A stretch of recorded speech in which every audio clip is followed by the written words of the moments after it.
Good morning, everybody. We are out in the greenhouse, just checking to see how everything's growing. I had to mouse-proof this tray.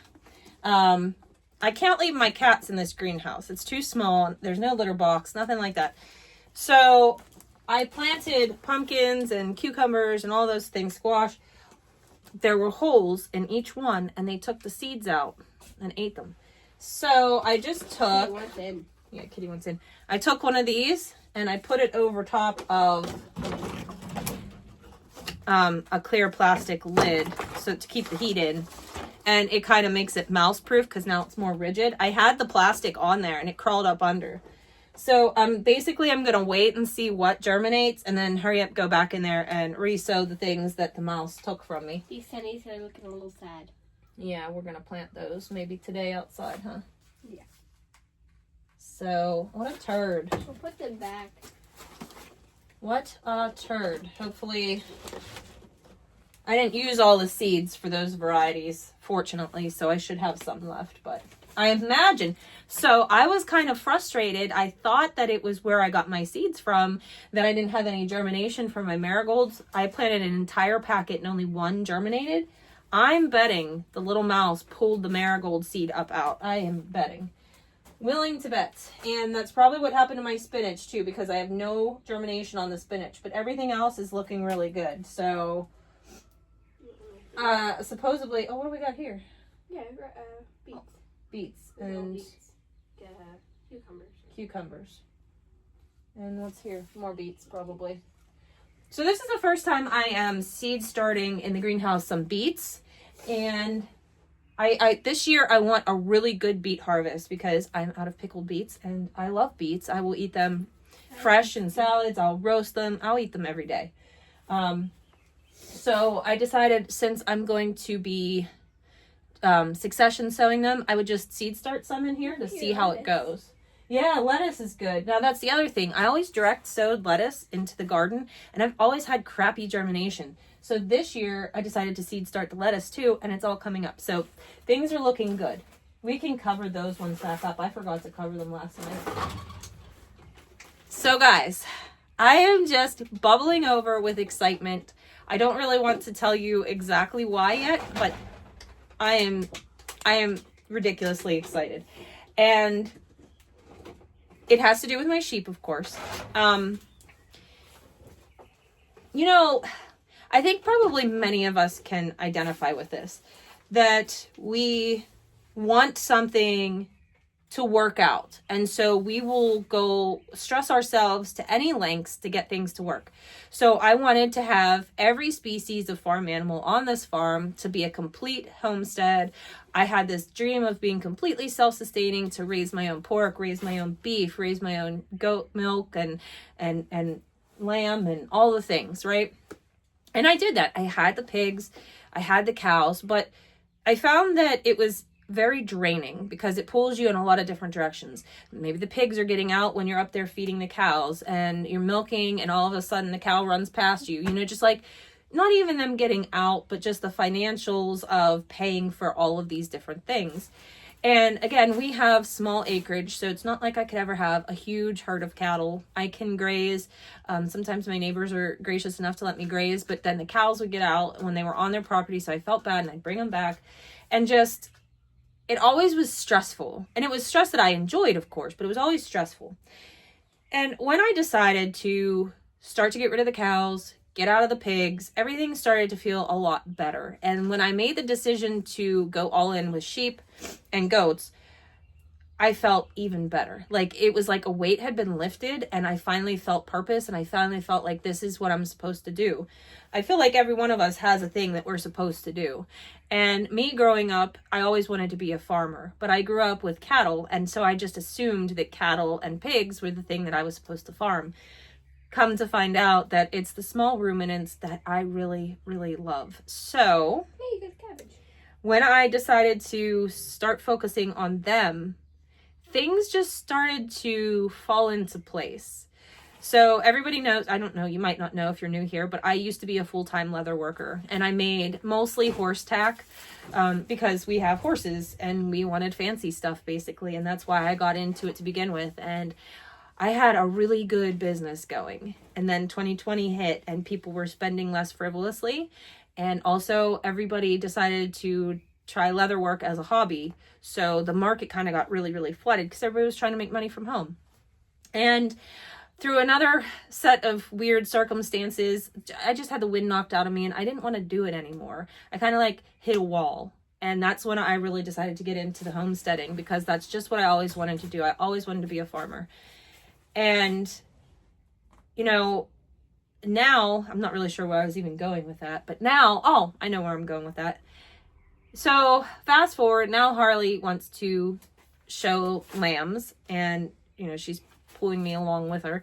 I might potentially show a couple lambs too at the fair. I don't know. But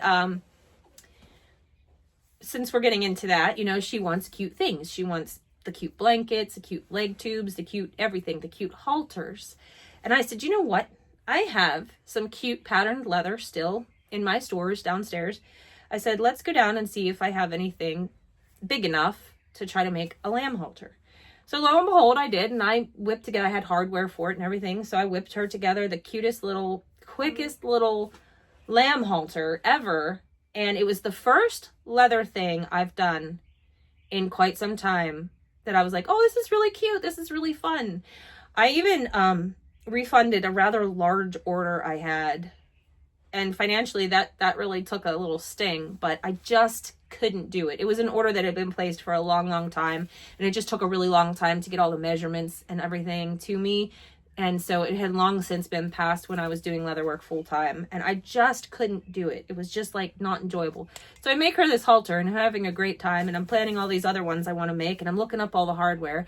And I just went on to a Club Lamb page, and I put the picture of little Jasmine wearing her cute little halter, and I said, you know, I used to make leather tack, now I guess I make livestock halters. Isn't she cute? And 300 people reacting to the post, over 100 comments of people saying, can you make one for me? Can I buy one from you? And now here I am. I'm like, these doors for sheep just keep opening, and it just feels right. So I have something really exciting, and I will take you guys along with us tomorrow. It's just going to be me and Harley going on an adventure. We're going on an adventure. Two little hobbitses. Anyways, I'm just very excited, and I can't wait to show you. I'm like pensive to say anything about it right now until I have it in my hands and I can say, look. So I'm just gonna send your good thoughts and good vibes my way, because I'm hoping this works out perfect. I think it will. There's no reason for me to think that there won't. But I'm not going to put the cart before the horse and open my mouth and say it. Right?